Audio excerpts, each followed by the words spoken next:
Hi, this is Sarah with Posh Pooch Designs, and today's video I'm going to show you the stitches and techniques that you'll need to make my Scoodie with pockets so that you can have it. Now what we did is we retested the pattern, and the original pattern was in a more condensed hood, more fitted hood would be a better way of saying it, and I got so many requests to make the hood a little bit bigger. So we have a youth size and what I call an adult size. Or you could call it fitted and slouchy. It's just a little bit longer and a little bit deeper. The scarf portion is exactly the same. And of course you can make as many rows on that as you want to. Now when we redid the pattern, we used Caron cakes. And I am in love with the Caron cakes. And you're going to need about 9 to 10 ounces depending on which size that you make. You'll need about 9 ounces, which is about a little over about 1.5 cakes basically. So you'll have to buy 2 cakes in order to do it. The name of this one is called Key Lime, and I absolutely love the way the grays and the yellow move into each other. It's like a little pop of sunshine in the middle of these grays, and Key Lime is a great name for this yarn, for this color. So you're going to need to purchase 2 Caron cakes or 9 to 10 ounces depending on which size that you're making of yarn. It is a worsted weight number 4. And we're also going to be using our eye hook. And remember, if you are a tight crocheter, you might want to go up a hook size if you want it to be your stitches to lay nicely. When you stitch this texture stitch too tight, it can get a little bit puckery. So if you are a tight crocheter, you might go up to the next size. But we're going to be using an eye hook today. And of course you'll need a pair of scissors and a needle to weave in your ends. And that's all you need to make my Scoodie. I want to tell you that this is a free pattern on my blog, and you can go and get that and look at that while you're working on this if you want to. Now we are going to begin stitching on this starting at the back of the hood, and we're going to begin by chaining either 27 or 37 depending on the size that we're making. Now because we're going to be stitching around that chain on both sides, and don't worry, I'll show you how to do that. What I want to really impress on you is to make your first initial chain loosely.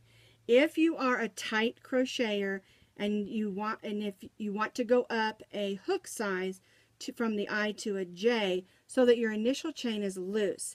If you chain too tightly, you end up with a very puckered back of your hood.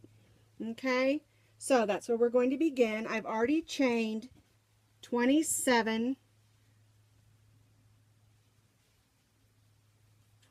27 chains. And what we're going to do next is we're going to put 1/2 double crochet in the second chain from the hook. There's our first, here's our second. Double crochet in the second chain from the hook.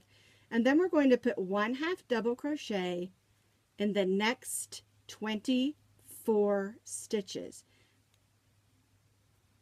We're not in the last chain. We're going to be putting 2.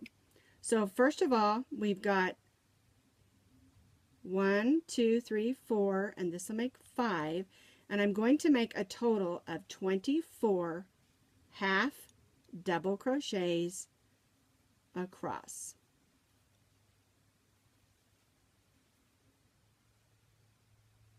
So now we have placed a half double crochet in each chain across except the last one. And in the last chain, we're going to put 2 half double crochets. 1, 2. Now we're going to turn our chain, and we're going to work down what we call the back side, the other side, or the opposite side of the chain. Let me pull a little more yarn out here. There we go. So now we're on the opposite side. We'll move that tail out of the way, and we can weave that in later. So we're going to put we're going to put 2 half double crochets in the first half double crochet. So there's 1 and here's 2, and what that does is that gets us around this corner because this is the back of the hood. So then we're going to put 1 half double crochet in each chain working down.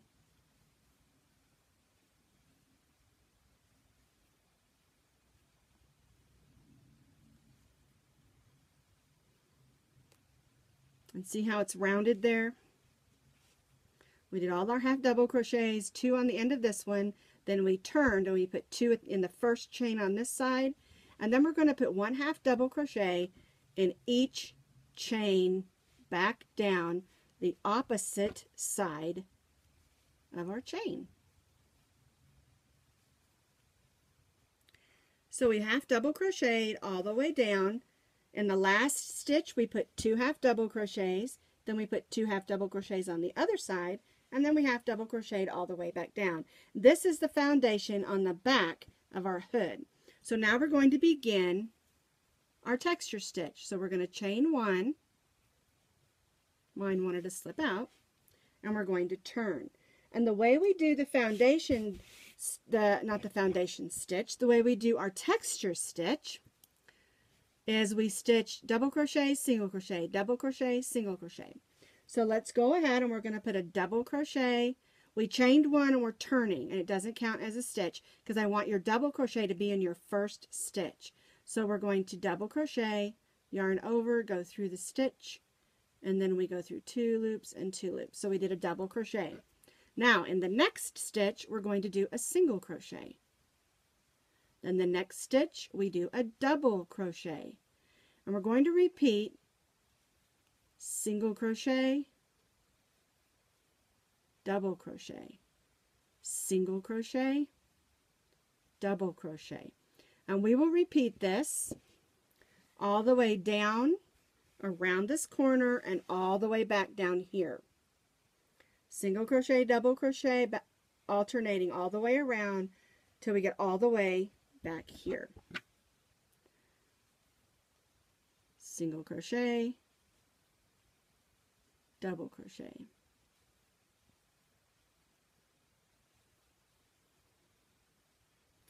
Now as you can see, I put double crochet, single crochet, double crochet, single crochet, alternating every other stitch all the way around, and I'm back over here. And you can see a little bit, it looks a little bumpy, and if it does that, that means that you did it right. Alright, now round 2, actually it's round 3, is where a lot of people get messed up. And so I want to show you the real key to making sure your stitches lay pretty. So we're going to chain 1, and on this hoodie section, the chain 1 is a turning chain always and never counts as your stitch. Okay, so to do row 3 or round 3, your first stitch is a single crochet, and this is the key. When you're stitching every round on this hood and also on the scarf portion, make sure when you're stitching a double crochet, you're stitching it in a single crochet. In other words, this first stitch is a single crochet, so I'm going to stitch a double crochet in the single crochet. So now my next stitch is a double crochet, so I'm going to stitch a single crochet. And you're going to continue to stitch alternating, but you're alternating the stitch also. In other words, to make sure you get the right texture, here's a single crochet, so I'm going to double crochet in the single crochet, and then my next stitch is a double crochet, so I'm going to single crochet in the double crochet.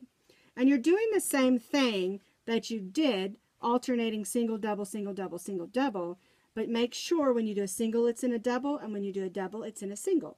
And that's where people get off sometimes, because they forget if they stopped on a single, you need to start with a double, and then they'll start on a double again on a double, and then the pattern doesn't work. And that's the key to getting the texture pattern to look pretty. And you're going to continue this for 25 rows if you're doing the fitted or youth size, and you'll do 35 rows if you're doing the adult, or what I'm calling the slouchy size. So basically it's the same thing: double crochet, single crochet, double crochet, single crochet, making sure you're putting them in the opposite stitch around. So here's the hood that I stitched. Here's the back. We did our half double crochets, two half double crochets, and then we began to stitch our texture stitch all the way around, stitching back and forth for my 25 rows. And then on the last row, row 26, we just did a simple single crochet all the way around the hood to hold it, just to give it a nice edge. You don't have to. I just did it because I want it just to have a nice edge when it frames your face. Okay, so here's the hood. So now we need to attach the scarf portion. So what we're going to do is you're going to begin, this yarn is a little fuzzy, I keep finding fuzz balls. Anyway, what you're going to do is you're going to chain, make sure you tie it off, and went ahead and fixed that end in with a needle.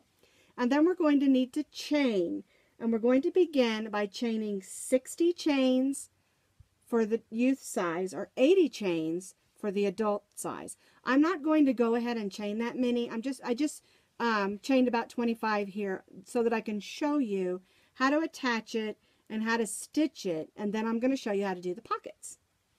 Alright, so what we're going to do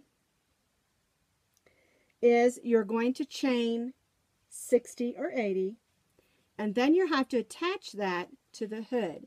And so what you're going to do is you're going to open up your hood like this, and you're going to attach, be better if I did it this way so you can see. Here's my chain that I made, and we're going to pretend like I did 60 or 80, but I'm not going to do that many, just so I can show you how to do it. And then you're going to attach this chain down here on the corner of the hat with a single crochet. And then you're going to single crochet, I got a little tongue-tied there, across. And what I do, you want to single crochet evenly, and what I do is I try to put one single crochet in the end of each row, just so that it lays nice and flat, and you'll do that all the way across the bottom of your hood.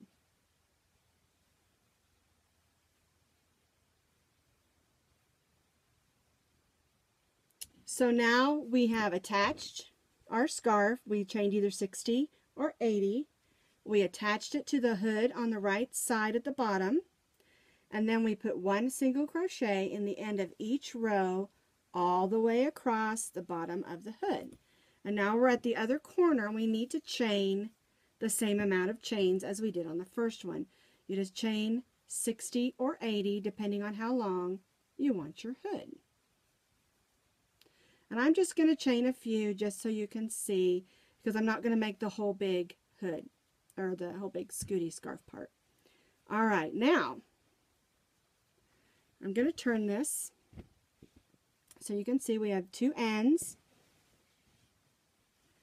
And what we do is we go right back to our pattern we were using earlier. We go right in that first stitch and stitch our double crochet, because we want the pattern to go all the way to the end of the row. Then in our next stitch, we're going to stitch a single, then we're going to stitch a double, single, double. And we'll continue this all across that part of the scarf. Then we'll go across the bottom of the hood and across the other end of the scarf. And then we'll turn and we'll do the exact same way we did for the hoodie. If it's a single crochet, we put a double in it. If it's a double crochet, we stitch a single. And that will continue our pattern that we've done with our hoodie. So now we've finished all the rows for our scarf. For the youth or fitted size, you're going to need about 18 rows. for the adult or slouchy size, we did about 20. But of course, you can have this be as wide as you want it. Just make as many rows as you want. So now how do we make a pocket? And what I do is I take my tape measure and I measure up 6 inches for the youth size and 8 inches for the adult size. Now, of course, if you want your pocket shorter or longer, it's totally up to you. And it's really simple. You just measure up and then fold it from there. And one thing that I do is when I'm doing my Scoodie, I fold one this way, and then I fold the other one the other way. So, and the reason that I do that, let me show you. Kind of hard to get it all in here. One that way and one this way. And it may seem weird, like this one's folded this way and this one's folded this way. And the reason that I do that is because when you put your Scoodie on and you tie a knot and flip it over, the one that's facing the wrong way, you can have a hard time getting your hand in. It's just something that I do. You don't have to. It's just a tip if you want to. Okay, so how do we get our pocket to stay put? So we're going to line up the edges. And I take a piece of yarn that matches as best I can. Might be different with different types of yarn. And I just, let's turn it this way. Once I've got it established where I want it, I put the hook through here and through the edge of the scarf. And pull that through. And then we'll have to weave that end in. And I just go through and do a slip stitch all the way down the side, going through both sides. I like to do the slip stitch because it doesn't add any additional bulk to the side of the scarf, and I don't have to turn it right side or wrong side out. I can just slip stitch it, weave it in, and it's done. Now I will tell you, if you slip stitch too tightly, it might pucker a little.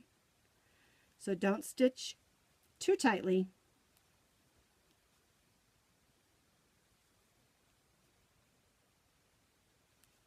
Whoops, I went way too far on that stitch. There we go. And I would use a needle to weave in your ends on your pockets. A lot of times people just use their hook or they just loop it through or whatever. But you want your pocket to stay, because when you're jamming your hands in your pockets, it's going to get a lot of wear and tear. Or you might stuff Kleenex or something else down in there, and you want it's just going to get a lot of wear and tear. And so that's what you're going to do. You're going to slip stitch across it, tie that off, and then use your needle and weave that in. And I'm just going to use my hook right now just to pull it inside so you can see it. But I am going to use my needle and weave that in a little bit. And the same thing up here. This edge right here is going to get a lot of wear and tear. And make sure when you start, you leave yourself a little bit to work with. And I just really loop it through there a few times like this, because I don't want it to come out. That's the corner of your pocket, and it will come out if you don't give it a good stitching. Okay, so that's one side. Then I go to the other side and I do the same thing. And then you've got a nice pocket. Jam your hand down in, or lunch money, or a little purse with some cash or whatever. And that's how you make my Scoodie with pockets crochet pattern. Now I did use the Karen Cakes, but you can use any worsted weight yarn or even wool yarn that's a number 4 that you want. Wool would be nice and warm for this winter up here in Colorado. So make yourself a bunch of these, and if you do, be sure and post a picture to my page. I'd love to see it.